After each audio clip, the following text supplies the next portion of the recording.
మీ ఘనమైన ఉన్నతమైన నామమును బట్టి వందనాలు స్వామి. వాక్య ద్వారా మాతో మాట్లాడండి. నాకున్న జ్ఞానాన్ని సర్వనాశనం చేసి మీ సమృద్ధి అయిన జ్ఞానాన్ని మాకు బోధించండి. వెనుకల చెవులు భద్రపరుచుకున్న మనసు దాచుకున్న హృదయాన్ని మాకు అందరికీ దయచేయమని ప్రార్థిస్తున్నాం. వాతావరణ పరిస్థితులను స్వాధీనంలో ఉంచుకోమని ప్రార్థిస్తున్నాం. కనుకగా పూర్ణుడా అయానికి వందనాలు అర్థం చేసుకొని దాని ప్రకారముగా మా విశ్వాస జీవితాన్ని కొనసాగింపుకునే బాధ్యత భారములు మాకు అనుగ్రహించి దీవించమని యేసు నామమున అడుగుచున్నాము తండ్రి, ఆమేన్. మంచిది. దేవుని నామానికి మహిమ కలుగును గాక. చేరవలసిన మీ అందరికీ నా హృదయపూర్వకమైన వందనాలు. అందరికీ ప్రైజ్ లార్డ్. దేవుడు మిమ్మల్ని అందరినీ దీవించును గాక. ఈ చదవబడిన వాక్య భాగంలో దయచేసి నేను వాక్యాన్ని విని అర్థం చేసుకోవడానికి ప్రయత్నం చేయండి. ఎందుకంటే వాక్యం వినకుంటే మనకి ఏది విశ్వాసంలో మనం ఎదగలేదు, దేవుని ఆరాధించలేదు. మొట్టమొదటిగా వాక్యము ఉన్నట్టుగా అర్థం చేసుకోవడానికి ప్రయత్నం చేయాలి. ఇప్పుడు సోషల్ స్టడీ ఎంత రాసిన మార్కులు పడతాయి తెలుసా మీకు? సోషల్ స్టడీలో ఎలా రాసినా కూడా మార్కులు పడుతూ ఉంటాయి. ఈ ఔరంగజేబు ఇట్లా, బాబర్ ఇట్లా, ఇది ఇట్లా, ఈ తెలంగాణ రాణి రుద్రమదేవి ఇట్లా చరిత్ర ఎట్లా రాసినా మార్కులు పడతాయి. కానీ మ్యాథ్స్లో ఎట్లా రాసినా అట్లా మార్కులు ఉన్నది ఉన్నట్టుగా సూత్రం అట్లనే వాక్యాన్ని కూడా ఉన్నది ఉన్నట్టుగానే మనం అర్థం చేసుకోవడానికి ప్రయత్నం చేయాలి. దేవా నాకు అర్థం చేయొచ్చు, అర్థం చేసుకునే మనసు నాకు దయచేయ ప్రభు అని మనం అలవాటు పడాలి. దేవుని వాక్యానికి అలవాటు పడితే తప్ప ఈ లోకాన్ని మనం జయించలేదు. అందుకే దేవుని వాక్యమే మనకు ఆధారమైనది, మన బేస్, మన మూలం, మన కేంద్ర స్థానం దేవుని వాక్యమే. అందుకే ఈ నహూములో ఈ మాట మనం చూస్తామంటే యెహోవా ఉత్తముడు, ఇంగ్లీష్ లో the lord is good, the lord is good, దేవుడు మంచివాడు అని భయపడి ఉంది. శ్రమ దినమున అనే మాట చూస్తే in the day of trouble, సమస్యల దినమున, సమస్యలు వచ్చినప్పుడు, బాధలు వచ్చినప్పుడు, వేదనలు వచ్చినప్పుడు అనే మాట అక్కడ మనం వర్ణించుకోవచ్చు. ఆశ్రయ దుర్గము, ఏ స్ట్రాంగ్ హోల్డ్, అంటే గట్టిగా పట్టుకోమును అని రాయబడి ఉంది. ఇప్పుడు ఈ మూడు మాటలు ఒకసారి కలిపి చెప్పండి. దేవుడు మంచివాడు, the lord is good, in the day of trouble a strong hold. అంటే దేవుడు మంచివాడు, in the day of trouble, సమస్యలు వచ్చినప్పుడు, బాధలు వచ్చినప్పుడు ఆయన గట్టిగా పట్టుకొను. ఎవరిని? దేవుడు మంచివాడు, సమస్యలు వచ్చినప్పుడు ఆయన ఏ స్ట్రాంగ్ ఆఫ్ హోల్డ్, గట్టిగా. ఎవరిని పట్టుకుంటాడు? In the day of trouble, ఎవరైతే సమస్యల్లో ఉంటారో, ఎవరైతే బాధలలో ఉంటారో, ఎవరైతే నెమ్మది లేకుండా ఉంటారో, ఎవరైతే కలవరములో ఉంటారో, ఎవరైతే కన్నీళ్లు వేదనతో ఎవరైతే అనుభవిస్తారో, in the day of trouble, ఏ దినమున, ఏ సమయంలో నువ్వు సమస్యలో తప్పిపోయి ఉంటావో ఆ దినమున దేవుడు నిన్ను పట్టుకుంటాడు. చెప్పగలడం దేవునికి స్తోత్రం. ఇది మనం అర్థం చేసుకోవాలి. హల్లెలూయా. ఆయన వదిలిపెట్టే దేవుడు కానే కాదు. నువ్వు వదిలిపెట్టవచ్చు, నేను వదిలిపెట్టవచ్చు, కానీ in the day of trouble, ఏ రోజైతే నువ్వు దుఃఖపడతావో, ఏ రోజైతే వేదన, శ్రమ, కష్టము, ఇబ్బందులను అనుభవిస్తావో ఆ సమయంలో దేవుడు నిన్ను పట్టుకుంటాడు. ఆ దేవుడు ఆదినమున దేవుడు నిన్ను పట్టుకుంటాడు. దేవుడి పేరే మంచివాడు. దేవుడు దేవుడు మంచివాడు. ఒకసారి సామెతల గ్రంథం తిరిగి చూడండి. సామెతలు 13వ అధ్యాయము 22వ వచనాన్ని చదవండి. 13:22 చాలు, అంతవరకు చాలు. మంచివాడు తన పిల్లలను చదవండి, మంచివాడు తన పిల్లలను ఆస్తికర్తలుగా చేస్తాడు. దేవుడు మంచివాడు, ఆయన పిల్లలు మనం. దేవుడు మంచివాడు, తన పిల్లలను ఆస్తికర్తలుగా చేస్తాడు. మన కన్నులకు ఏమి లేదని కనబడుతుంది, కానీ దేవుడి కన్నులకు సమృద్ధి కనబడుతుంది. హల్లెలూయా. నువ్వు ఏ రోజైతే ఏ సమస్యలను ఉంటావో ఆ దినమున దేవుడు నీకు మంచి చేస్తాడు. ఆ రోజున దేవుడు నీకు మేలు చేస్తాడు. ఆ దినమున దేవుడు నిన్ను పట్టుకుంటాడు. ఆ దినమున దేవుడు నిన్ను ఆదరిస్తాడు. ఆ దినమున దేవుడు నీ కన్నీళ్లను తుడుస్తాడు.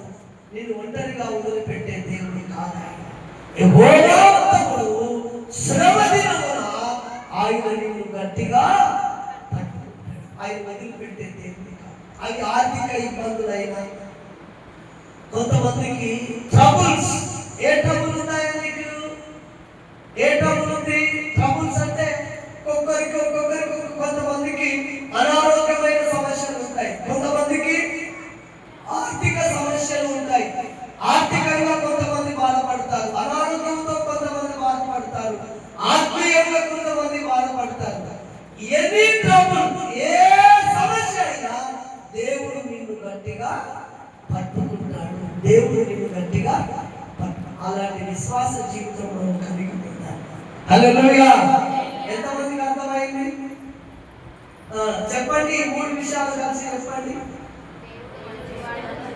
మీరే చెప్పాలి.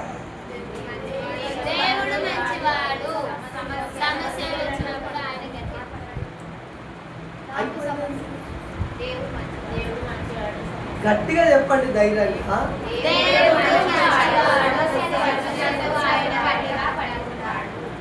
మంచివాడు ఏం చేస్తాడు? మంచి దేవుడు మంచివాడు ఏం చేస్తాడు?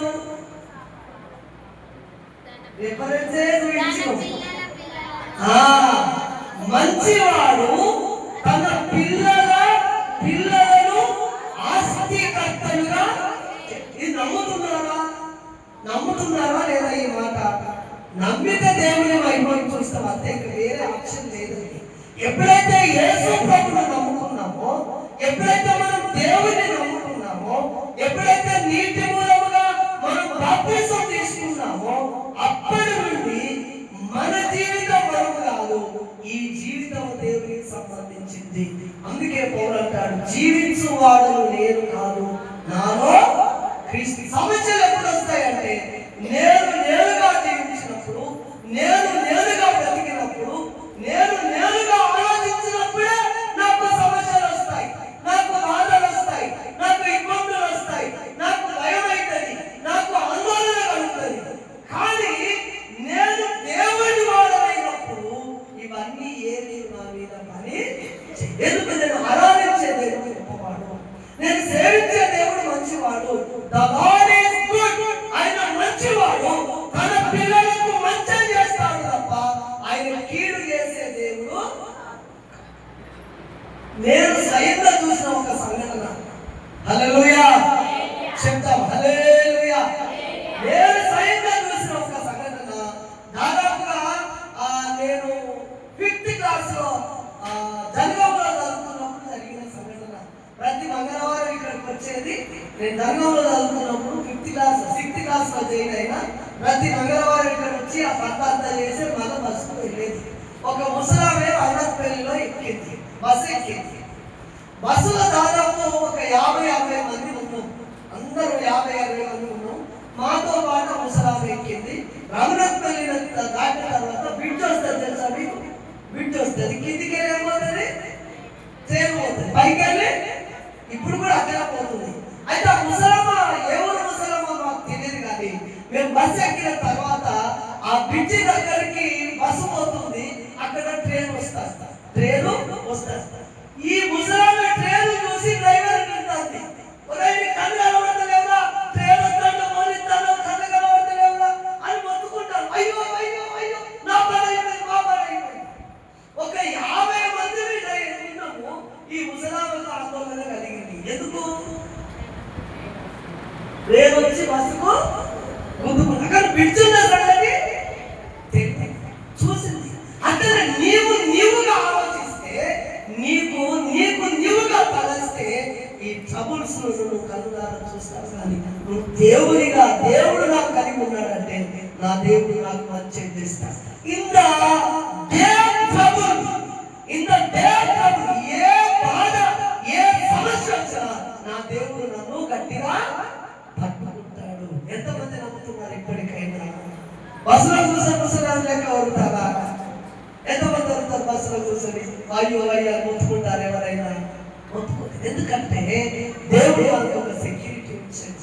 దేవుడు తన అమోఘమైన సన్నిధి మనకు ఉంచాడు. ఇంత అది ఏ టైంలో కానీ, ఆర్థిక ఇబ్బందులైనా కానీ అయ్యో అయ్యో అయ్యో అంటే పరిష్కారం దొరకదు.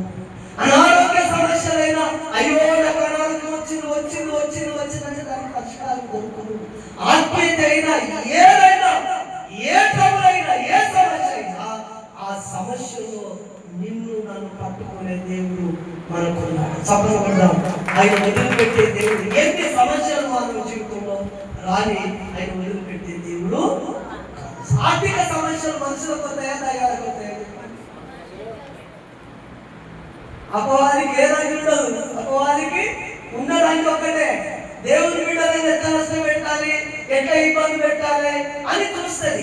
అది కొంతకాలం ఆపవచ్చేమో కానీ శాశ్వత కాలం అది మనల్ని ఇబ్బంది పెట్టదు. ఎందుకంటే సర్వలోక సైన్యాధిపతి అయిన, సైన్యములకు అధిపతి అయిన యెహోవా మన పక్షంగా నిలబడితే మన ఆటలన్నీ కూడా మటుమాయమైపోతాయి. అలాంటి విశ్వాసం మనం కలిగి ఉంటాం. అందుకే మరొకసారి చదవండి ఆ మాట. నహూము 1:7 యెహోవా ఉత్తముడు, శ్రమ దినమందు ఆయన ఆశ్రయాదుర్గం. A stronger hold in the day of trouble. శ్రమ దినమున ఆయన నిన్ను నన్ను గట్టిగా పట్టుకుంటాడు. శ్రమల పాలు కానివాడు, ఇబ్బందుల పాలు కానివాడు, నష్టాల పాలు కానివాడు ఆయన. అందుకే దేవుని యందు మనం పరిపూర్ణమైన విశ్వాసం కలిగి ఉంటాం. నాకు నేరుగా తలంచినప్పుడు నాకు బాధలే కనబడతాయి. నాకు నేరుగా ఆలోచించినప్పుడు నాకు ట్రబుల్స్, సమస్యలే కనబడతాయి. కానీ నేను దేవుని వాడను అయితే, ఎప్పుడైతే నాకు విశ్వాసం వస్తుందో నేను ధైర్యంగా నిలబడతాను. హల్లెలూయా. నా దేవుడు నాకు అన్యాయం చేసే దేవుడు. ఇది ప్రజలు గుర్తుంచుకోవాలి. అందుకే ఈ నహూము గ్రంథంలో దేవుని యొక్క శక్తి గురించి కొన్ని మాటలు రాయబడి ఉన్నాయి. అది చదవండి. 4వ వచనంలో ఆయన సముద్రమును గద్దించి ఆరిపోజేసెను. ఒకడొకడు రాసుకోండి. మేఘములు ఆయనకు పాదధూళిగా ఉన్నవి. మేఘములు ఆయనకు పాదధూళిగా ఉన్నవి. దేవుడు ఎంత గొప్పవాడో చూడండి. మనకు మేఘం ఎంత కనబడుతుంది? ఎంత కనబడుతుంది? ఒక మేఘం మనకి ఎంత కనబడుతుంది? చిన్నది. వామ్మో, మేఘం వచ్చి చూసినవా, ఇక భూమి ఆకాశం ఒకటైపోయింది అని. కానీ మేఘములు ఆయన పాదాల దగ్గర ధూళిలాగా కనబడతాయి. ఆయన ధూళి ఎట్లుంటుంది మన దగ్గర? ధూళి అట్లా కనబడుతుంది. దేవుని స్తోత్రం. హల్లెలూయా. అంత గొప్ప దేవుడు. తర్వాత సముద్రమును గద్దించి ఆరిపోజేసెను. సముద్రమును గద్దించి. ఎర్ర సముద్రము తన పిల్లలకు అడ్డొచ్చింది. ఇశ్రాయేలులకు ఎర్ర సముద్రం అడ్డొచ్చింది. వెనుక నుండేమో సాతాను తరుముతున్నాడు, ఐగుప్తు రాజు తరుముతున్నాడు, ముందేమో ఎర్ర సముద్రం ఉంది. ఇప్పుడు అక్కడ వాళ్ళ పరిష్కారం ఎట్లా? అవసరాలు మొత్తుకుందామా? అయ్యో అయ్యో అయ్యో అయ్యో అయ్యో మొత్తుకుందామా? మొత్తుకుంటే పరిష్కారం అవుతుందా? హల్లెలూయా. కానీ మనం ఎంత గొప్ప దేవుడు అంటే సముద్రమును ఆరిపోయేసెను. ఎర్ర సముద్రము ఆరిన నేలగా మరి అంత గొప్ప దేవుడిని మనం కలిగి ఉన్నాం. తర్వాత నదులను ఎండిపోయేసెను అనే మాట కూడా కనబడుతుంది చూడండి. అగ్ని వచనాలు అంటే నదులను ఎండిపోయేసెను, పర్వతములు కంపించును. పర్వతములు కదిలిపోతాయట. దేవుని చూస్తే, దేవుని మాట వింటే, దేవుని యొక్క ప్రజెన్స్, దేవుని మహిమ ప్రత్యక్షమైనప్పుడు పర్వతములు కూడా గడగడ గడగడ గడగడ వణికిపోతాయి.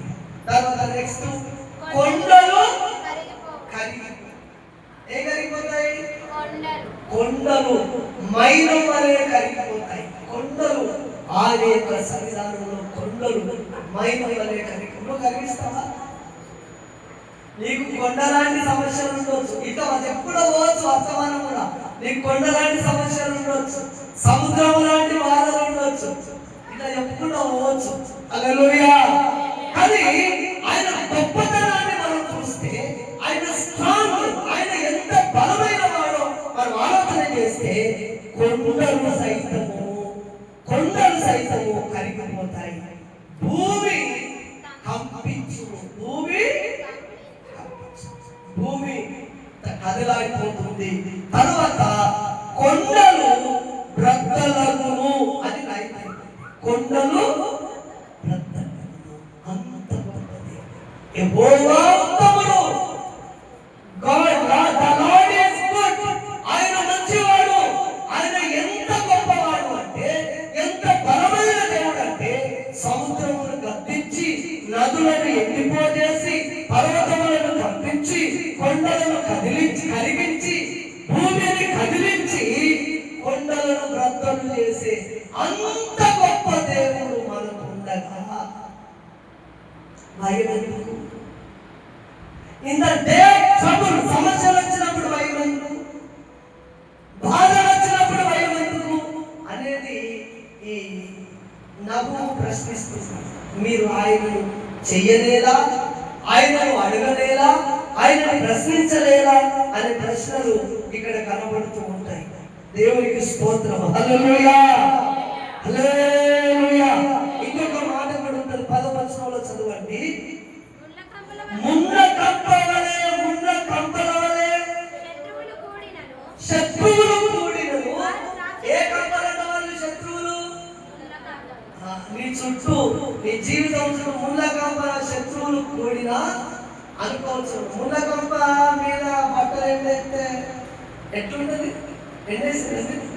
ముళ్ళ కంప మీద బట్టలు ఎండే కదా, శృతి నాకు తెలియదు కదా.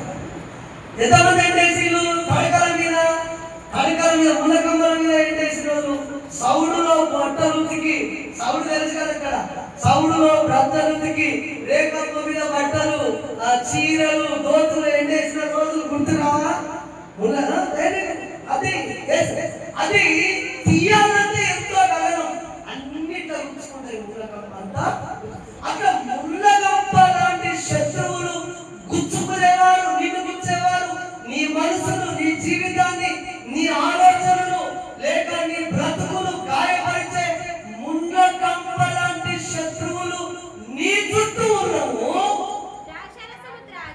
ద్రాక్షారసము తాగి, అంటే ద్రాక్షారసం ఏంటి? తాగుబోతులు. ముళ్ళకంప లాంటి శత్రువులు, తాగుబోతు మనుషులు ఎండిపోయిన చెత్త వలె ఏమైపోతారు? వాళ్ళు కాలిపోతారు. ఎండిపోయే చెత్త వలె కాలిపోతారు. అంటే అంత గొప్ప దేవుని మనం కలిగి ఉన్నాం. అందుకే ప్రియులారా, మన విశ్వాసాన్ని కోల్పోవద్దు. బాధలు, కష్టాలు, కన్నీళ్లు, వేదనలు, సమస్యలు వచ్చినప్పుడు నాకు ఏమంటాడంటే, బిడ్డలారా, దేవుని ప్రశ్నించడమేనా? ఆయన ఉత్తముడు. ఆ శ్రమ దినమున ఆయన ఆశ్రయదుర్గము. ఎప్పుడైతే శ్రమలు నిన్ను గందరగోళపరుస్తాయో అప్పుడే నీ దేవుడు నిన్ను గట్టిగా పట్టుకుంటాడు. చూడండి మరొక మాట, ద్వితీయోపదేశకాండము 33:27. ద్వితీయోపదేశకాండము 33వ అధ్యాయం 27వ వచనం. ద్వితీయోపదేశకాండము 33:27. శాశ్వతమైన దేవుడు నీకు నివాస స్థలము, దేవుని యొక్క చేతులు నీ క్రింద ఉంటాయి. చెప్పకూడదు దేవుడికి నిత్యముగా ఎవర్ లాస్టింగ్ ఆర్మ్స్ అంటారు. నిత్యముగా ఉండే చేతులు నీ కింద శ్రమల దినమున, కష్టాల దినమున, ఆపదల దినమున ఆయన యొక్క హస్తాలు నిన్ను తన చేతులలో ఎత్తుకుంటాయి. ఎవర్ లాస్టింగ్ ఆర్మ్స్, నిత్యముగా ఉండే బాహువులు నిన్ను ఆదుకుంటాయి దేవుని యొక్క చేతులు.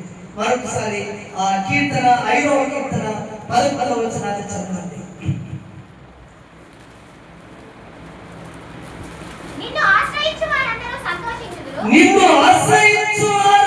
సంతోషించుదురు, నీవే వారిని ఆయన నిత్యము కాపాడే. హల్లెలూయా. చివరిగా కీర్తన 9:9. నలిగిపోయిన వారికి ఆయన మహాదుర్గమగును, ఆపత్కాలములలో ఆయన. ఇది ఇంగ్లీష్ లో భలే ఉంటదండి. A refuge in times of troubles. In refuge, a refuge in times of trouble. ఎన్ని శ్రమలు వచ్చినా ఆయన నిన్ను విడిచిపెట్టడు. Hallelujah. In times of trouble, in times of అంటే ఎన్నిసార్లు, ఎన్ని సమస్యలు, ఎన్ని బాధలు వచ్చినా ఏ రెఫ్యూజ్ అంటే ఆయన నిన్ను ఆదుకునే దేవుడు, నిన్ను పట్టుకునే దేవుడు, నిన్ను గట్టిగా పట్టుకొని ఆశ్రయదుర్గముగా ఉండే దేవుని మనం కలిగి ఉన్నాం. The Lord is good. The Lord is good. ఆయన మంచివాడు. తన పిల్లలకు క్షేమం ఇస్తాడు, తన పిల్లలకు దీవెన ఇస్తాడు, తన పిల్లలకు ఆశీర్వాదం ఇస్తాడు. In the day of troubles, ఎన్ని సమస్యల రోజులు ఉన్నా, సమస్యల రోజులలో ఆయన నిన్ను గట్టిగా ఎన్నిసార్లు ఎన్ని సమస్యలు వచ్చినా ఆ సమస్యలో దేవుడు నిన్ను ఆదుకొని కాపాడే దేవుని కలిగి ఉన్నాం. May God bless you. దేవుని మాటలు దీవించును గాక. తలవంచు ప్రార్థన చేద్దాం. A refuge in times of trouble, in times of trouble. ఎన్నిసార్లు బాధ వచ్చినా, ఒకటి కాదు, రెండు కాదు, ఇన్ టైమ్స్ ఆఫ్ ఎన్ని బాధలు, ఎన్ని వేదనకరమైన పరిస్థితులు ఎన్ని వచ్చినా ఆయన రెఫ్యూజ్ చేస్తాడు, ఆయన ఆశ్రయంగా ఉంటాడు, ఆయన నిన్ను గట్టిగా పట్టుకుంటాడు, వదిలిపెట్టాడు. ఆయన బాహువులు నీ నా చేతి కింద, నీ నా కింద ఉండి ఆయనే మనల్ని కాపాడి సంరక్షించింది. అందుకే యెహోవా ఉత్తముడు. ఆయనను నమ్ముకున్న వారిని ఆయన ఎలా కాపాడదో, ఆయన ట్రబుల్స్ వచ్చినప్పుడు విశ్వాసం కోల్పోవద్దు, బాధపడద్దు, అధైర్యపడద్దు. మన దేవుడు మనకు ఆశ్రయము, ఆయన మనల్ని పట్టుకునే దేవుడు. ప్రార్థించండి, వాక్యాన్ని ప్రార్థించండి.